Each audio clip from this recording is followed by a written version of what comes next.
पर बहुत सी चर्चाएं होती हैं।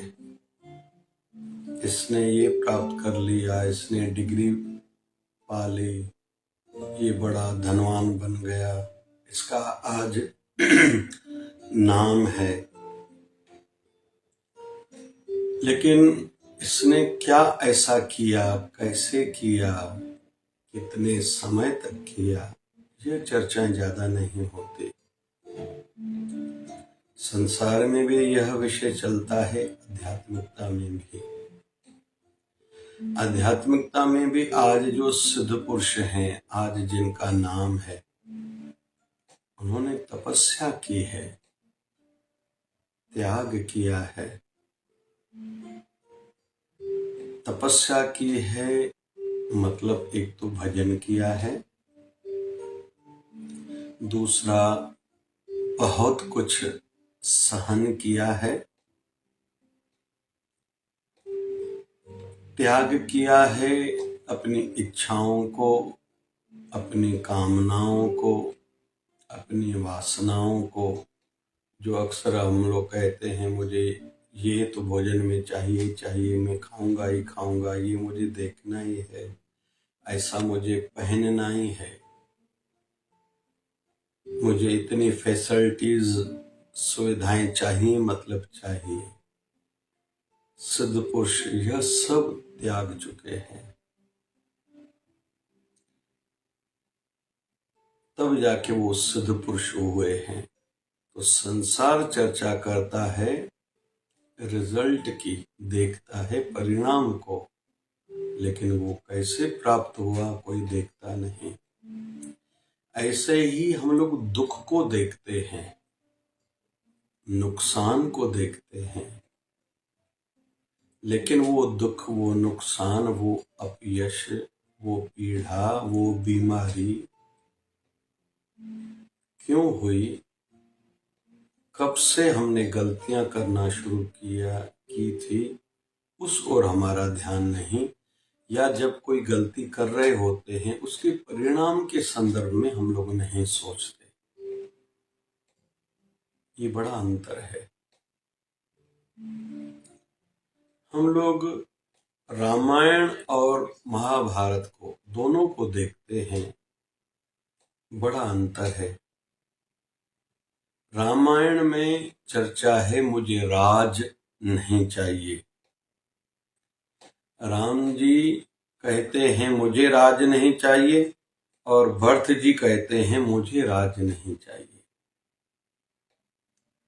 राम जी को हम लोग देखते हैं, एक दिन पहले घोषणा होती है, कल अयोध्या का राजा बनेगा राम। रात को घर आया, कहीं तो भी पता चला मेरे पिताजी विवश हैं, बोल नहीं पा रहे हैं, परिस्थितियां ऐसी हैं, मुझे वनवास जाना पड़ेगा। एक बार पूछा नहीं मेरा कसूर क्या है। 2 वचन दिए थे राजा दशरथ ने मां कैकेयी को। राम जी का इसमें कोई लेना देना नहीं है, कब दिया था, क्यों दिया था, ज्यादा कुछ पता भी नहीं है, लेकिन एक बार भी पूछा नहीं, तैयार हो गए। जबकि राजा दशरथ तक की किसी की भी इच्छा नहीं राम जी जाए, यहां तक कि मां कौशल्या ने भी नहीं रोका। सच्ची ऊंची मां वो रहती है जो अपने बच्चों को सिद्धांत सिखाए, अंदर में पीड़ा सहन करे, लेकिन उनको सत्य की राह से रोकने का प्रयास करे ही नहीं, उत्साहित करे, हाँ तुम जाओ। फिर अभी राम जी प्रयाग तक पहुंचे हैं, तो राजा दशरथ ने आस रखी थी कि सुमंत जो रथ चला के गया था, घोड़ा चलाने वाला था, वो वापस आएगा, राम जी को लाएगा। 6 दिन तक इंतजार किया था, नहीं आए राम जी। फिर भरत जब नैनिहाल से आया है, भरत को पता चला है, खुद को अभागा मानने लगा है। फिर यहां तक कि गुरु वशिष्ठ कहते हैं अभी तुम राजा बन जाओ, परिस्थितियां ऐसे कह रही हैं, जैसी परिस्थितियां बनाए करना चाहिए वैसा। भरत कहता है अगर मैं राज पर बैठा तो ये धरती रसातल में चली जाएगी। अभी गुरु वशिष्ठ जी कहते हैं कि हे भरत, हिरण्यकश्यप जैसे असुर आए, पापी आए धरती पर, धरती रसातल में नहीं गई। रावण कुंभकर्ण जैसे पापी असुर रहते हैं, धरती रसातल में नहीं गई। तुम राजा बनोगे, धरती रसातल में कैसे जाएगी? तो भरत कहता है हे गुरुदेव, वो असुर है, उनमें इस प्रकार की हम लोग संभावना रख सकते, वो ऐसा कर सकते हैं, लेकिन राम का छोटा भाई भरत ऐसा करे, धरती रसातल में जाएगी ही। मतलब अलग अलग लॉजिक दे रहे हैं कि मैं राम जी को लौटाने के लिए जो जा रहा हूं, आप मेरा साथ दीजिए। और फिर राम जी ने भी चित्रकूट में वशिष्ठ महाराज से कहा था, आपने इनको नहीं रोका? बोले इनके प्रेम के सामने मेरा ज्ञान भी फीका पड़ गया।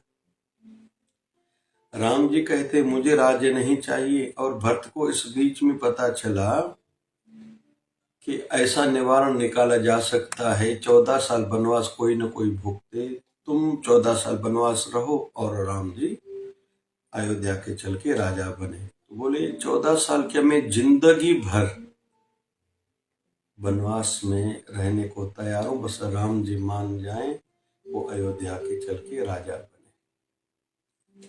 राम जी कहते मैं नहीं बनूंगा राजा, मुझे राज्य नहीं चाहिए। भरत कहता है मुझे राजा नहीं बनना, राज्य नहीं चाहिए। ये है रामायण। महाभारत में देखते हैं हम लोग, मुझे राज्य चाहिए। पांडव संतोषी हैं, सात्विक वृत्ति वाले हैं, यहाँ तक कि ये प्रस्ताव भगवान श्री कृष्ण के माध्यम से दुर्योधन को भेजा था वनवास से लौटने के बाद, कि केवल 5 गांव दे दो, 5 भाई हम लोग काम चला लेंगे। दुर्योधन नहीं माना, मतलब झगड़ा है राज्य पर। महाभारत युद्ध हुई, 100 कौरव भाई तो मारे गए और खूब हत्याएं हुई थी। मतलब वहां मुझे राज्य चाहिए। तो दोनों सिनेरियों को, हम दोनों कथाओं को, परिस्थितियों को देखते हैं। रामायण में मुझे राज्य नहीं चाहिए, नहीं चाहिए तो कुछ भी विनाश नहीं हुआ, लेकिन मुझे राज्य चाहिए, मुझे राज्य चाहिए, महाभारत में ये चर्चा थी, खूब विनाश हुआ। रामायण में कोई तकलीफ नहीं हुई। 14 साल वनवास राम जी जरूर गए, लेकिन पूरा परिवार सुरक्षित था, मन में प्यार था, एक दूसरे के लिए आदर था, आकर्षण था। और महाभारत में बहुत बड़ा विनाश हुआ, एक पक्ष जैसे कौरव का तो खत्म ही हो गया। तो 2 प्रकार की वृत्तियां संसार में दिखाई देंगी। जो कहेगा मुझे चाहिए, मुझे ही चाहिए, हमें नहीं, मिल बांट के नहीं, हम मुझे ही चाहिए, वह विनाश होगा। जो कहेगा मुझे नहीं चाहिए, त्याग का भाव रखेगा, उनकी जीत होगी। और श्री कृष्ण जैसी हस्तियां उनकी ओर से लड़ेंगी, मार्गदर्शन गीता के ज्ञान के माध्यम से करती रहेंगी। ये उदाहरण है।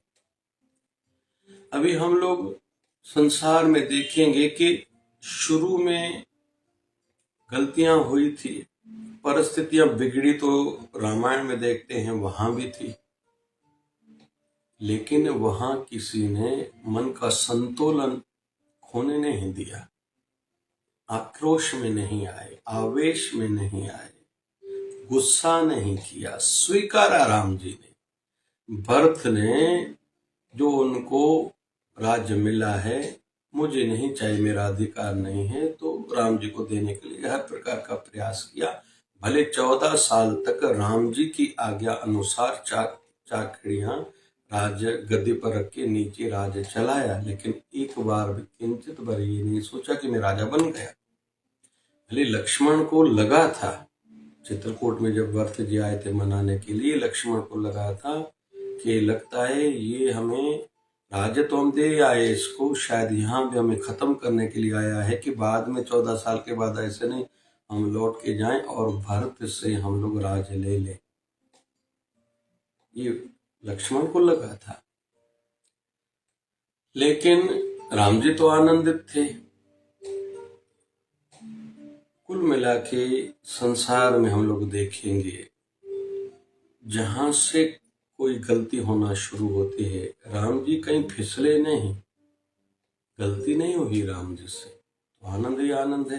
राम जी अजर अमर हैं, हमारे इष्ट है, हमारे आराध्य है, युगों युगों तक रहेंगे।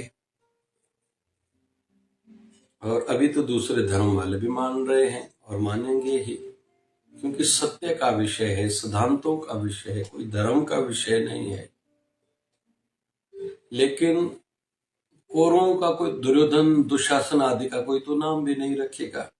तो जहां से गलतियां शुरू हुई उस समय अगर संभालते थे, अभी बाल्यकाल से दुर्योधन के मन में था मुझे राज्य चाहिए, या इनका नाम ज्यादा क्यों है, अरे पांडव अच्छे थे भाई तुमसे, गुरुजनों की सेवा करते थे, तुम्हें राजकुमार होने का अहंकार था, खत्म हो गया। फिर उसके पिताजी धृतराष्ट्र ये देखते थे, ज्यादा रोकते टोकते नहीं थे, जबकि उनके चाचा विदुर जी अपने भाई को भी समझाते थे, धृतराष्ट्र को इसको समझाओ, और दुर्योधन को भी समझाते थे। दुर्योधन को नहीं समझा, उल्टा उसको निकाल दिया, पद से हटा दिया था चाचा को, दुर्योधन विदुर महाराज को। तो जो शुरू में खुद को नहीं संभालते गलतियां करते समय, उनका परिणाम तो ऐसा ही आता है। और उधर हम लोग रामायण में देखते हैं, सिद्धांत को, सत्यता को, अच्छाई को एक क्षण भी कभी जीवन से जाने नहीं दिया रामायण में। परिणाम अच्छा है, अजर अमर है। अभी अयोध्या में रामलला 5 साल के शरीर के रूप में वहां स्थापित हुए हैं अपने जन्म स्थल पर। अभी चारों भाइयों का मंदिर बनना बाकी है। चारों भाइयों का मंदिर है, कहीं कहीं भारत में है, अलग जगहों पर। तो उनके लिए हर किसी के मन में आदर है, पूजन हर कोई करता है और करता रहेगा।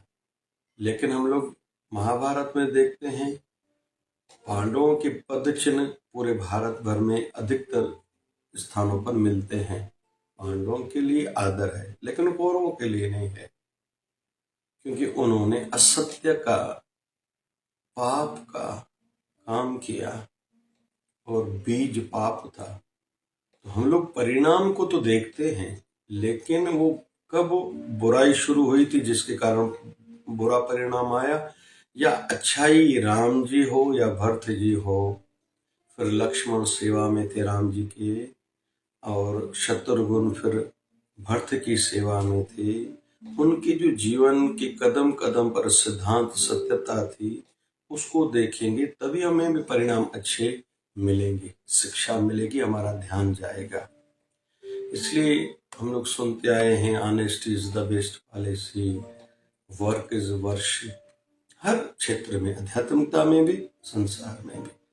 आध्यात्मिकता में भी जो रोज भजन करेंगे उनकी ही शांति बढ़ेगी, ध्यान में बैठेंगे, रोज सत्संग कथा के माध्यम से अपने मन को माया से बचाते रहेंगे, और व्रत और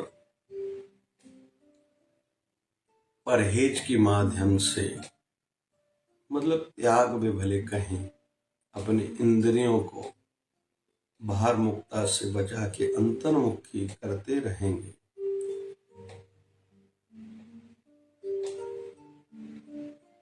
जो रोज सेवा करेंगे,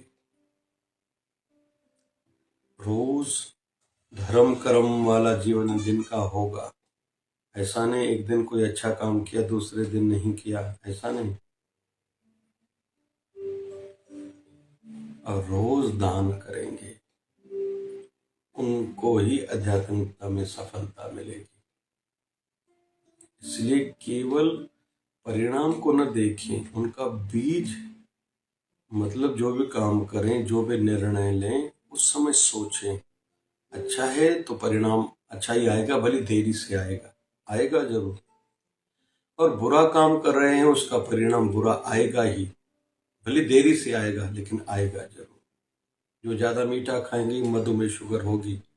गुस्सा करेंगे, चिकनाहट ज्यादा खाएंगे, नॉनवेज अंडा खाएंगे, शराब पिएंगे, उनको आगे चल के बड़ी बीमारियां होंगी ही, इसमें दो मत है ही नहीं। जो कम से कम भोजन खाएंगे, 2 बार दिन में भोजन खाएंगे, सोने से 3 घंटे पहले भोजन खा लेंगे, भोजन के बाद 1 घंटे तक पानी नहीं पिएंगे, जो प्राणायाम करेंगे, उनके शरीर को जल्दी बीमारी नहीं होगी, होगी तो बढ़ेगी नहीं ज्यादा।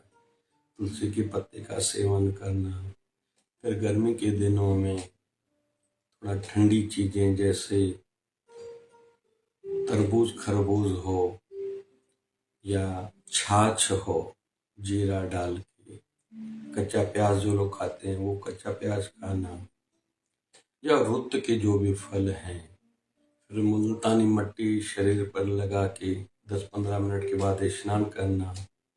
इस प्रकार की कुछ अच्छी आदतें, मटके का ज्यादा पानी पीना, इस प्रकार के जो नियम बनाएंगे, उनको बड़ी बीमारियां नहीं होंगी। तो परिणाम को तो भले देखें, लेकिन साथ साथ में जब कोई हम नया काम कर रहे होते हैं, कोई नई सोच बना रहे होते हैं, उस समय हम लोग खुद पर नजर रखेंगे। अच्छी है तो रिजल्ट विश्वास है अच्छा ही आएगा, बुरी है तो उसका रिजल्ट बुरा ही आएगा, भले 1 दिन में आए, 1 साल में आए, 1 जन्म में आए, या कब भी आए, लेकिन ये बात पक्की, परिणाम कर्म का ही मिलेगा। इसलिए परिणाम पर तो नजर रखें, लेकिन जो प्रारंभ में कर्म कर रहे हैं उस पर नजर रखेंगे तो हम लोग ज्ञानी कहला सकेंगे। जय जय शिवधारा, जय जय